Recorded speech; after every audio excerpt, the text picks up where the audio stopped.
어떻게 하면 예수를 잘 믿을까? 어떤 것이 예수를 잘 믿는 것일까? 우리가 하나님을 믿지요? 예수 믿어 거듭났다고 그렇게 말합니다. 말씀대로 살아간다 이렇게 말할 수는 없어도 그래도 목사님 말씀대로 살아가려고 힘쓰고 있어요. 이런 성도들이 참 많이 있습니다. 지금 내가 살아가는 방법을 한번 물어보겠습니다. 내가 살아가는 방법이 하나님이 기뻐하는 대로 살아가십니까? 아니면 내가 좋아서 살아가십니까? 여러분들이 교회에 나오는 이 믿음의 생활을 하나님이 기뻐해서 이 일을 내가 한다고 생각하십니까? 아니면 내가 좋아서 그냥 하는 겁니까? 여러분, 우리가 하나님 앞에서 살아가고 있을 때 하나님은 성경의 기자들을 통해서 이렇게 말합니다. 하나님은 너희를 감찰하시느니라. 이 감찰한다는 말을 해석을 잘해야 됩니다. 하나님이 우리를 감찰하신다고 하실 때 우리를 보신다는 것이죠. 그렇죠? 그런데 이걸 잘못 해석하면 이렇게 해석합니다. 어떤 놈이 죄를 짓고 사나? 내가 어떤 놈을 갖다가 혼내야 되나? 하나님은 이런 감찰이 아니셔요. 내가 누구를 도와줄까? 누가 나를 필요로 하고 있을까? 정말 누가 나를 간절히 원하고 있을까? 하나님이 감찰하시는 하나님이라고 그럴 때는 누구 죄인을 잡아서 그 죄를 지적하고 잘못했다고 그렇게 말하시는 하나님이 아니고, 정말 나를 필요하고 내 도움을 원하고 나를 간절히 바라는 사람들에게 자신이 가기 위해서 우리를 감찰하신다는 거예요. 얼마나 기쁜 일이에요. 나를 보고 계시는 것은 내 잘못을 캐러 나를 쫓아다니신 분이 아니라 나를 무엇을 도와줄까? 그것 때문에 나를 감찰하신다는 사실이 얼마나 감격스럽습니까? 근데 성경대로 사세요? 하나님의 말씀대로 사세요? 이렇게 직방으로 물어보면 대답이 참 어려워요. 근데 이렇게 물어봐야 돼요. 예수 믿으세요? 이건 직방 대답이 나와요. 여기서 안 믿는다면 고민이 오니까 예수 믿으시죠? 그 믿는 사람들은 말씀을 믿는 거잖아요. 근데 말씀대로 사세요? 주님의 말씀은 그래 힘들고 어렵고 괴롭고 화가 날지라도 왼뺨을 들여내라. 저는 어떤 때는요 말씀이 무서워요. 성질대로 해버리고 싶은데요 말씀이 그걸 못하게 하잖아요. 하나님의 말씀이 나를 못하게 하잖아요. 로빈 마이어스 목사님이 이런 말을 했습니다. 오늘날 우리 교회가 잃어버린 것이 무엇인지 아느냐? 그건 다름이 아니라 실천이다 그랬어요. 말씀대로 산다고 하는 것은 무엇을 말하느냐 하면 말씀대로 행하며 사는 거예요. 그러니까 중요한 것은 로빈 마이어스 목사님이 말씀하는 건 이거예요. 하나님의 말씀을 믿느냐, 하나님의 존재를 믿느냐, 좋다는 거예요. 다 믿을 수 있다는 거예요. 그런데 그 말씀을 실천하며 사느냐? 오늘날 교회는 이것을 잃어버리지 않았느냐? 이렇게 물어보고 있어요. 많은 사람들이 성경 구절을 암송해요. 이 성경 구절을 암송할 때 어떤 성경 구절을 암송하느냐 하면 자기가 정말 좋아하는 성경 구절만 암송해요. 내가 너무 좋아하고 내 마음에 기쁘고 이 성경 구절은 내게 힘이 될 거야. 그런 구절만 자기가 암송하고 자기가 싫어하는 구절들은 쳐다도 안 보는 시대. 그러니까 하나님의 말씀도 뷔페집에서 먹는 것처럼 골라 먹는 시대가 돼버리고 말았다. 그런 말씀을 하셨어요. 책에 나온 건데 현상과 존재라는 책에서 이런 얘기가 나옵니다. 어떤 시골교회 목사님이 아마 기도하고 전도해도 부응이 안 되잖아요. 그러니까 답답한 거예요. 그래서 하루는 하나님 앞에 엎드려서 물어봤어요. 하나님은 진짜로 존재하시는 겁니까? 그러니까 하나님이 듣고서 대답을 하셨어요. 야, 너 지금 누구한테 묻는 거냐? 그랬더니 이 목사님이 하나님에게요. 그럼 내가 누구냐? 하나님이요. 그러자 하나님께서 이렇게 말씀하셨대요. 너 내일 설교 준비 다 했냐? 이게 현상과 존재를 말하는 거예요. 사람들은 뭘 따라가냐면 존재보다는 현상을 따라가요. 눈에 보이는 것, 내가 기도하면 얻어지는 것, 붙잡는 것, 현상을 쫓아가기 때문에 여러분 이런 일들이 일어나지 않는가? 오늘 다윗이 우리에게 말씀해 주시는 것은 무엇을 말씀하느냐면 존재를 말씀해 주는 거예요. 우리가 하나님의 말씀대로 산다, 하나님의 말씀대로 살아야 되겠다. 이것은 하나님이라고 하는 그 존재, 그것을 내가 인정하고 그 존재를 내가 알고 나갈 때 우리가 오늘 본문의 말씀처럼 할 수 있다는 거죠. 우리는 현상만 보고 따라가요. 아, 저 교회는 엄청나게 부흥돼. 저 사람은 사람들이 많이 따라. 저 사람은 사업을 했는데 왜 저렇게 잘 되는지 몰라. 이것이 나타나는 현상입니다. 그런데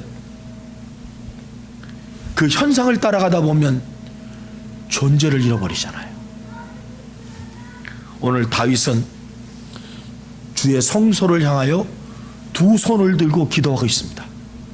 이게 오늘 본문 말씀의 요지고 제가 여러분들에게 전하는 메시지의 제목입니다. 성소를 향하여 손을 들라. 이 성경에 개역 개정에서는 성소라고 번역이 됐지만, 그의 성소라고 되어 있지만 실질적으로 다른 번역서에 보면 전부 다 지성소라고 되어 있습니다. 하나님이 임재한 자리, 법궤가 있는 자리, 그리고 이스라엘 백성들이 모두 다 향해야 될 그 자리, 지성소, 하나님이 계시는 곳, 그것을 향해서 다윗은 두 손을 들고 있었습니다. 2절에서 이렇게 말씀합니다. 여호와여, 내가 주께 부르짖으오니 나의 반석여 내게 귀를 막지 마소서. 주께서 내게 잠잠하시면 내가 무덤에 내려가는 자와 같을까 하나이다. 내가 주의 성소를 향하여 나 손을 들고 주께 부르짖을 때 나의 간구하는 소리를 들으소서. 다윗은 말할 것 없이 기도하는 사람이었습니다. 어떻게 다윗 같은 사람이 만들어졌느냐 하면 그는 기도하는 사람이었습니다. 그래서 다윗 같은 사람이 나오는 것입니다. 기도하지 않는 사람, 뺀질거리는 사람에게 다윗 같은 역사가 일어나질 않습니다. 사람들은 많이 동경을 합니다. 모세 같은 사람, 다윗 같은 사람, 바울 같은 사람이 됐으면 좋겠다고 말하지만 그 사람들이 했던 것은 기억을 안 합니다. 다윗이라고 하는 그 존재는 무엇을 하는 사람이었느냐? 그는 성소를 향해서 두 손 들고 기도하는 사람이었습니다. 그는 1절에서 이렇게 말합니다. 나의 반석이요. 조금 우리나라 사람들은 이 말이 이해가 잘 안 갑니다. 왜냐하면 실질적이고 구체적이기 때문에 그냥 돌멩이를 보고 나의 반석 같은 하나님이요, 그렇게 말하고 있습니다. 이스라엘 사고와 우리 사고가 왜 다른지 아십니까? 이 세상의 모든 사람들의 교육은 헬라 철학을 통해서 받습니다. 저와 여러분들이 공부하는 모든 공부는 그리스 문화에서 나온 거예요. 그래서 우리는 공부할 때 추상적인 게 굉장히 많습니다. 그런데 히브리 사람들의 사고는 추상적이지가 않아요. 구체적입니다. 실질적이고. 그래서 이스라엘 사람들이 말하는 시편에 보면 하나님은 나의 반석이시여, 피난처시여, 요새시여, 이런 말을 하는데, 다른 말로 요새 저희가 어렸을 때 부르던 노래 가운데 예수 나의 기쁨, 이런 말이 있습니다. 이걸 다른 표현으로 불러보세요. 그래서 돌아가면서 부르는데 어떤 사람이 예수 나의 아빠 그랬습니다. 예수 나의 엄마, 잘 마음의 표현이 안 가세요? 다른 표현을 할 걸 예수 나의 오빠 이랬다고 합시다. 이게 우리한테 어떤 의미가 있을까? 이게 그리스적 사고가 그냥 추상적이에요. 하나님은 아버지가 아빠 같고, 하나님은 엄마 같고, 하나님은 오빠 같고, 예수님은 그런 분이실까? 이스라엘 백성들은 구체적입니다. 실제적이에요. 여호와는 나의 반석이시니라고 했을 때 이스라엘 사람들이 느껴지는 반석이 뭔지 아십니까? 견고함. 흔들림이 없고, 그리고 어떤 것으로 내리쳐도 깨지지 않고, 그 견고함. 그러니까 나의 반석이신 하나님이라고 불렀던 다윗은 흔들림이 없는, 나는 흔들릴지라도 하나님은 흔들림이 없는 그 하나님을 구체적으로 외치는 거죠. 그것이 나의 반석이신 하나님, 그렇게 부르는 겁니다. 우리가 하나님을 부를 때 추상적으로 부르지 마세요. 견고하신 하나님, 반석 같은 하나님, 나의 반이시여. 종종 하나님의 백성들이 하나님을 불렀던 그 아름다운 구체적인 모습이 저와 여러분들의 추상적인 것을 버리고 정말 구체적으로 하나님을 불러가시기를 주님의 이름으로 축원합니다. 그는 견고한 반석과 같이 흔들림이 없이 나의 피난처라는 것을 고백하고 있습니다. 그 하나님을 향해서, 변하지 않는 반석 같은 그 하나님을 향해서 내가 할 일이 뭘까요? 두 손을 드는 일이었습니다. 왜 두 손을 들까요? 왜 두 손을 들까요? 우리는 가끔 가다가 저나 조 목사님이나 다 같이 두 손을 높이 들고 하나님 앞에 통성으로 주여 부르며 기도합니다. 그렇게 기도합니다. 이 두 손을 왜 들라고 할까요? 하나님, 나는 세상에서는 두 손을 안 들어도 살 수 있는데 나는 하나님 앞에서는 항복합니다. 나는 아무것도 없습니다. 빈털털이고 주님 앞에 말할 게 뭐가 있습니까? 나는 그것뿐입니다. 하나님, 이 두 손을 든다는 표현이었습니다. 사람 손이 참 중요해요. 왜냐하면 사람 손으로 하는 일이 굉장히 많습니다. 손재주가 있다고 하죠. 손을 많이 쓰면 치매가 안 걸립니다. 아십니까? 그래서 나이 드신 분들은 노인정에 가서 고스톱을 꼭 쳐라 그럽니다. 교회에서 말하는 게 아닙니다.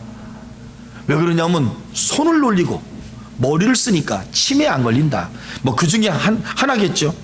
피아노를 잘 친다든가 그림을 잘 그린다든가 손으로 하는 데 익숙한 사람들이라든가 글을 잘 쓰는 사람들은 머리가 발달되게 돼 있습니다. 디모데전서 2장 8절에서 바울은 이런 말을 했습니다. 그러므로 각처에서 남자들이 분노와 다툼이 없이 거룩한 손을 들어 기도하기를 원한다. 남자들이 두 손을 들고 기도하기를 원한다. 여러분, 다윗이 주의 지성소를 향해서 손을 든다는 것은 하나님을 높이고 하나님께 모든 것을 맡기고 나는 행복합니다, 그런 의미로 손을 들었습니다. 여러분 아시죠? 출애굽기 17장에 보면 모세와 이스라엘 백성들이 아말렉 족속과 싸움을 합니다. 여러분, 사람은요 홈그라운드에 이점이 있어요. 그렇죠? 근데 지금 모세는 어디서 싸움을 싸우고 있냐면 적군인지에서 싸우는 거예요. 홈그라운드가 아니에요. 여기는 누가 잘하느냐면 적군이 훨씬 더 잘합니다. 그 사람들이 살던 동네, 이성전 선생님이라고 저는 이곳에 가봤습니다. 모세가 두 손 들고 싸우던 이 장소에 가봤어요. 저도 거기서 두 손 들었어요. 아론과 후루 읍지만 하여튼 두 손 들어봤습니다. 거기서 싸웠어요. 골짜기에서 싸우는 거예요. 그 사람들은 너무나 잘 알아요. 그런데요, 이스라엘이 지는 거요. 아말렉이 막 쳐들어오면 이스라엘이 도망을 갑니다. 도망갈 때 모세가 막 바짝바짝 입이 타고 그 산꼭대에서 저 골짜기를 내려다 보이는데 얼마나 힘든지 모릅니다. 그때 모세가 도망가는 이스라엘 백성을 향해서, 여러분 보고서 하나님을 향해 뭘 합니까? 두 손을 들죠. 모세가 두 손을 듭니다. 여기서 두 손 드는 기도가 나오는 겁니다. 두 손을 들어요. 하나님 항복해요. 우리 이스라엘 백성들이 도망가고 있어요. 하나님 어떻게 좀 해보세요. 두 손을 들어요. 그랬더니 다시 전세가 역전이 되죠. 막 쳐 올라갑니다.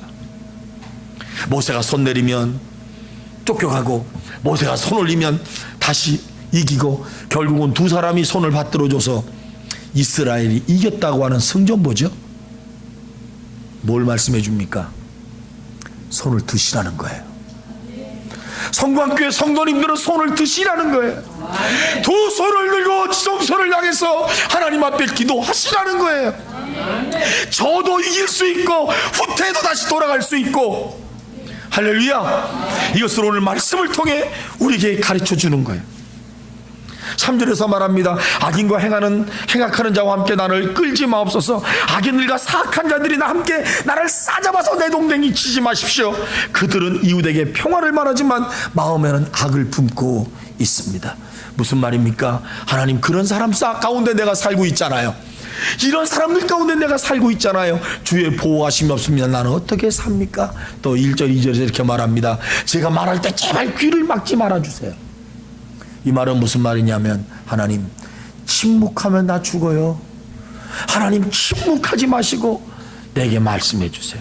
저는 다윗의 이 기도를 보면서요, 여기뿐만 아니지만 정말 간절한 마음을 하나님이 보신다고 믿어요. 기도 내용 구구절절 간절하잖아요. 두 손을 오죽하면 두 손 들었을까? 오죽하면 귀를 막지 말고 내 말을 좀 들으라고 하실까? 그 악인들 가운데서 내가 살고 있다는 것을 하나님이 좀 봐달라고 하실까? 다윗은 그렇게 기도하고 있어요. 그러면서 원수를 하나님이 갚아주시고 저들의 악한 행위를 하나님이 갚아주시라고 하시는 거예요. 이 말씀 잘 들으셔요. 우리가 가끔 하나님이 하실 일을 우리가 할 때가 많아요. 하나님이 하실 일을 우리가 할 때가 많아요. 하나님이 하신 일.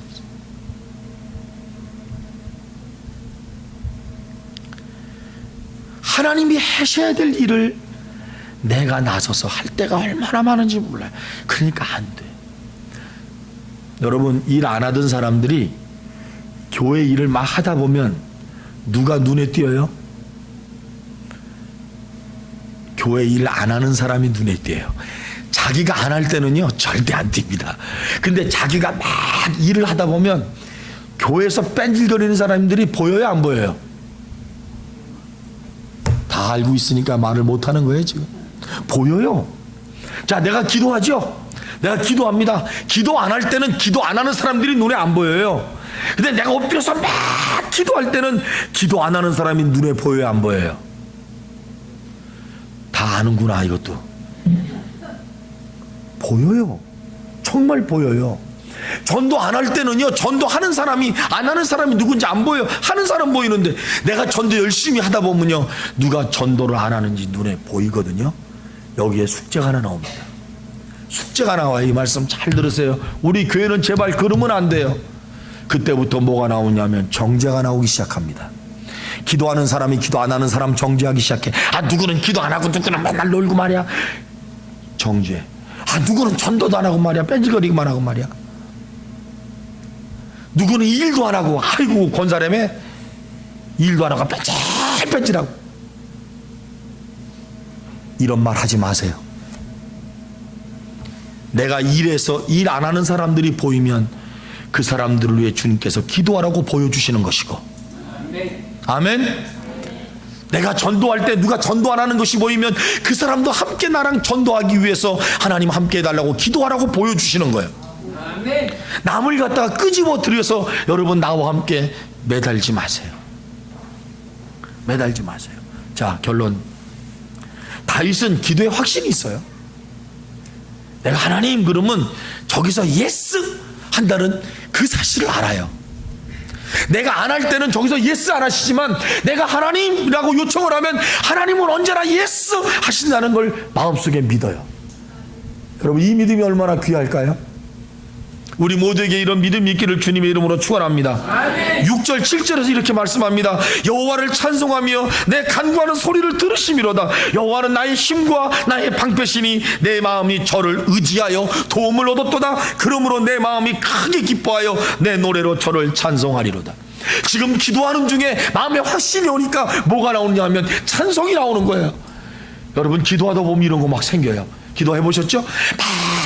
기도하다 보면 어느 때는 안타깝고 속이 상하고 막 기도하는데 기도하다 보면 마음이 평온해지고 막 힘이 생기고 찬송이 막 나오고 할렐루야. 아멘. 옛날에 말고 앞으로 이렇게 되기를 바랍니다. 아멘. 옛날에 안 해보신 분들이 어디 있어요? 여기 다 했지. 초등학교 다닐 때 다 해봤잖아요. 이제 해야 돼. 이제 우리 교회가 이제 우리 성도들이 거룩한 두 손을 들고 할렐루야, 하나님 귀를 막지 마시고 내 기도를 들어주세요. 그리고 하나님 앞에 나아가는 저와 여러분 되시기를 축복합니다. 그래서 기도의 응답을 확신하고 그렇게 기도하다가 하나님이 계시고 그분이 내 기도를 들어주시고 그리고 지금 나와 함께 하신다는 것을 깨닫고 힘이 생겨서 여호와를 찬송할 수 있는 그런 은혜, 하나님이 주신 것 가운데, 우리에게 주신 것 가운데 특권이 하나 있잖아요. 많이 있지만 그 특권 가운데 하나가 뭘까요? 기도죠. 하나님은 우리가 좋아하는 강아지에게 나를 향하여 기도하면 내가 너에게 응답하리라는 말씀 하시지 않았습니다. 하나님은 이 세상 그 어떤 것들에게 기도해라 내가 너에게 응답한다는 말을 한 적이 없습니다. 사람들에게 기도의 특권을 주었어요. 내게 부르짖으라, 나를 가까이 찾아라, 내가 너를 만나 주리라. 여러분, 아브라함이 롯을 위해서 기도했잖아요. 롯이 그 소돔과 고모라 성이 막 죄악에 빠지니까 하나님이 멸망한다, 하나님 50명 40명 30명, 하나님이 아브라함 6번 기도할 동안에 안 돼 그렇게 말한 적 한 번도 없어요. 이 기도는 아브라함의 특권이었습니다. 하나님께 누구를 위해서 기도하나요? 조카 롯과 소돔과 고모라 성을 위해서 기도하는 거예요. 망하지 않기를 기도하는 거예요. 간절한 마음으로 기도하는 거예요. 6번 기도했어요. 그때마다 하나님은 뭐 하셨는지 아십니까? 예스, 예스. 야, 하나님은 6번 똑같은 제목 갖고 6번을 기도하셨는데 예스, 계속 예스, 예스, 예스, 디바인 예스. 하나님 그걸 하시는 거예요. 저 여러분들이 똑같은 제목 갖고 6번 기도해도 하나님이 우리에게 하시는 것은 예스, 예스. 이쪽은 아멘이 안 나와요. 예스, 또 안 나와요. 이쪽 보고 예스, 뜰 벗어나와야 그냥 그렇게. 8절 9절 다윗의 생애의 고백이죠. 여호와는 저희의 힘이시여 그 기름 부음 받은 자의 구원의 산성이시로다. 주의 백성을 구원하시며 주의 산업에 복을 주시고 또 저희의 목자가 되옵소서. 다윗이 우리에게 주는 교회, 우리의 하나님 아버지가 우리 교회에 함께 있음을 감사하고 그 하나님 앞에 나아가 손을 들고 기도하는 특권이 있음을 감사하고 우리에게 온갖 구하는 것이나 생각하는 것보다 더 좋은 것으로 응답해 주시는 하나님임을 믿으시기를 바랍니다. 그래서 두 손 들고 기도하여 응답받는 삶이 저와 여러분들에게 충만히 임해지기를 예수님의 이름으로 축복합니다. 살아계신 우리 하나님 아버지 감사합니다. 우리 교회는 기도하는 교회가 되게 하시고 우리 모든 성도는 두 손을 들게 만들어 주옵시고 하나님 앞에 나아가 다윗처럼 기도하여 아버지 기도의 확신을 갖고 살아계신 주님과 함께 동행하는 은혜가 있을 수 있도록 역사해 주시옵소서. 주 예수님의 이름으로 기도드립니다. 아멘.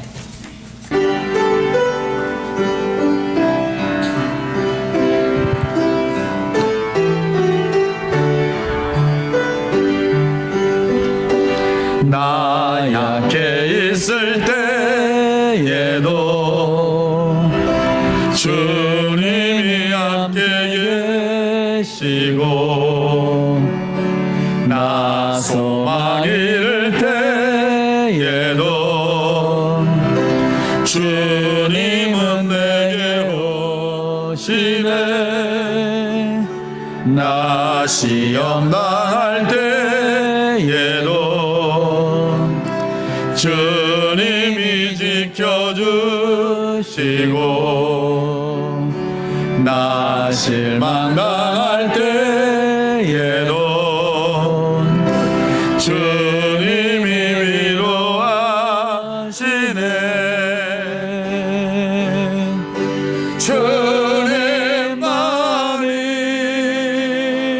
주님만이 내 힘이시며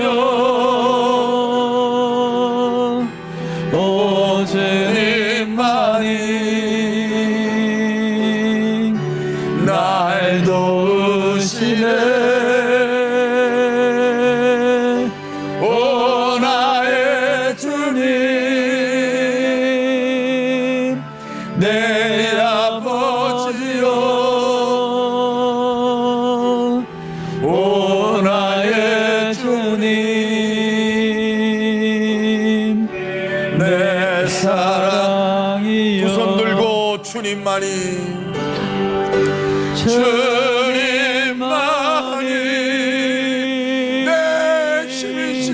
내 힘이시며 주님만이 오 주님만이 날 도우시네. 오 나의 주님 내 아버지여. 내 아버지여. 오 나의 주님 내 사랑이여.